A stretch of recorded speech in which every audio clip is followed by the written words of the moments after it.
मी तुम्हाला बरेच दिवसापासून सांगतो की शिंदेना त्यांचा वोटर माहिती नाहीये. मागील जेवढ्या निवडणुका ते लढले ते भारतीय जनता पक्षाच्या खांद्यावर बसून लढले.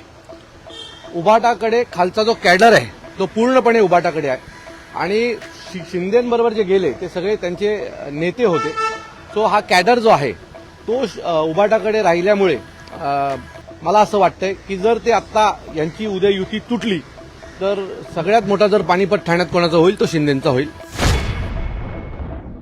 मी तुम्हाला बरेच दिवसापासून सांगतो की शिंदेना त्यांचा वोटर माहिती नाहीये. मागील जेवढ्या निवडणुका ते लढले ते भारतीय जनता पक्षाच्या खांद्यावर बसून लढले. उभाटाकडे खालचा जो कॅडर आहे तो पूर्णपणे उभाटाकडे आहे आणि शिंदेबरोबर जे गेले ते सगळे त्यांचे नेते होते. सो हा कॅडर जो आहे तो उभाटाकडे राहिल्यामुळे मला असं वाटतंय की जर ते आत्ता यांची उद्या युती तुटली तर सगळ्यात मोठा जर पाणीपत ठाण्यात कोणाचा होईल तो शिंदेचा होईल.